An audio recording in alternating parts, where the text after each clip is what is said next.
In this video, we're going to add elements to the landing page. So we're going to start first by adding the title with these couple of paragraphs. Then we're going to add the search form and then the map with all the JavaScript behind it. And then we're going to add the sign up button that you will see if you're not logged in. And finally, we will add a few fields inside the sign up form. Okay. And we'll also reflect that in the PHP file. Okay, so let's start with the text elements. So let's go to the index.php file. Let's close all the others for now.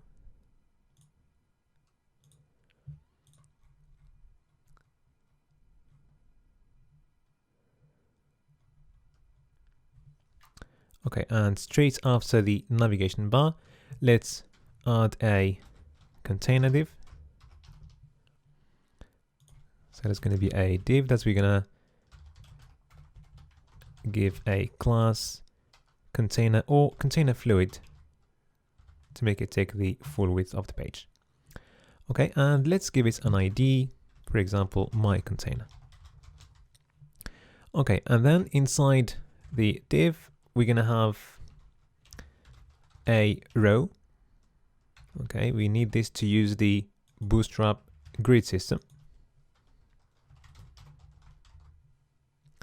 All right, and then after that, we're gonna specify here the number of columns that we would like to use. So in large devices, we're gonna use 6 columns in the middle. So you're gonna need to skip 3 and then use 6. Okay. And we're going to have 3 left on the right hand side.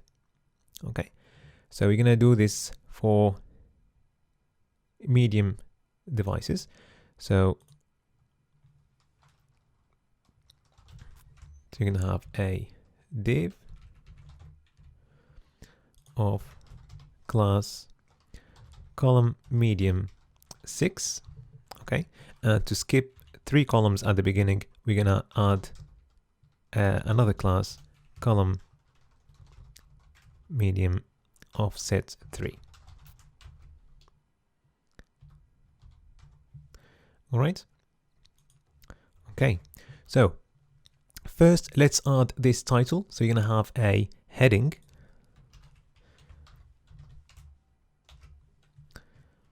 All right.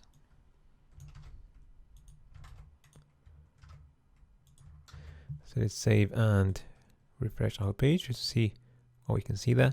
Okay, so at the moment the title is right at the top. We can't see it because it's hidden behind the navigation bar.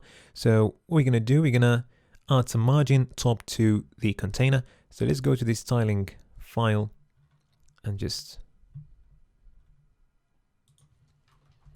select the container using its ID. And just add some margin top. So let's go for 40 pixels, for example. All right, let's make the heading slightly bigger like that. So if I select the heading using the H1 tag and give it a font size of 5 ms, that's 5 times the standard font size of the page. Okay, that looks all right. Let's increase the margin slightly. Okay, and let's center the text inside the container using the text align property. And also let's change the color to black.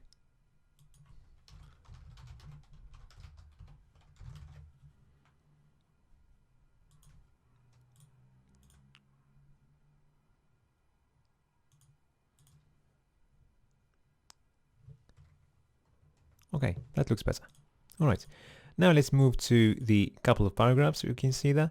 So right after the heading, let's add a paragraph, and let's copy that text, and let's add another paragraph, and let's copy this text.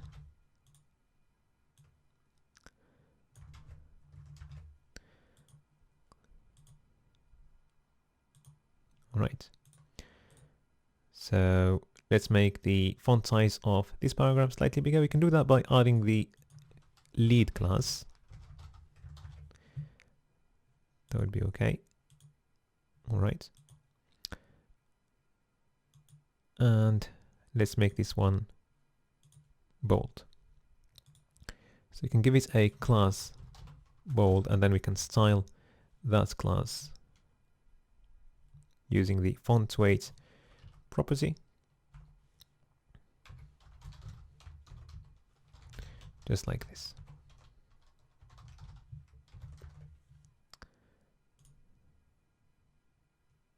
Okay.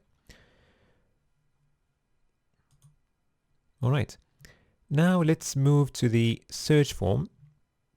So you're going to have a form with a couple of fields and a submit button. So you're going to make this form, we're going to go for an inline form. Okay. So the form is going to be right there, straight after the paragraph. So search form.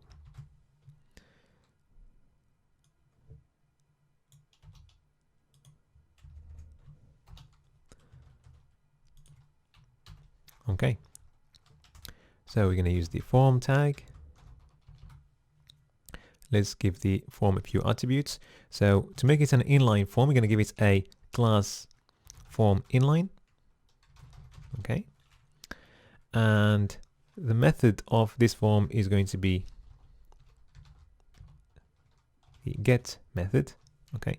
We don't have to specify the method because later on we're going to process the form using Ajax. Okay. So when we are doing the Ajax call, we're going to specify the method in the Ajax call. Okay. So we actually don't need to write this in here. Okay. But I'm going to leave it for now.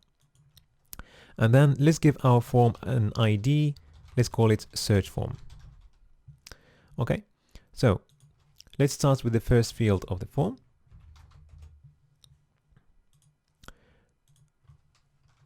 So each field is going to be placed inside a form group or div of class form group. All right.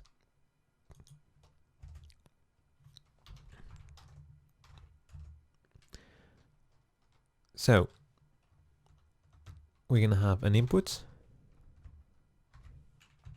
The type of the input is text, and we're going to add a placeholder inside our input. So the type is text, and we're going to give it a placeholder departure. Okay, also to process the form, we're going to need a name for the input. Let's call it departure. And to link the input to a label, we're going to need the ID of the input. So let's go for an ID departure as well. Okay, so the label we're going to add here is not going to be shown on the web page, but it's going to be used for assistive technologies as usual. So I'm going to place the label right before the input, like that. Okay, so that it's hidden, we're going to give it a class SR only. Okay, so this means it's only used for assistive technologies. It's not going to be shown. And this label is linked to the elements of ID departure. Okay, and let's write something inside the label, departure. Okay, so now we're going to do exactly the same thing for the destination field. I'm just going to copy paste exactly the same code and just change everything to destination.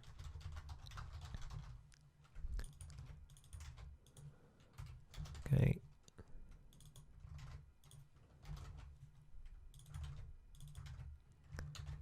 Okay, let's have a quick look.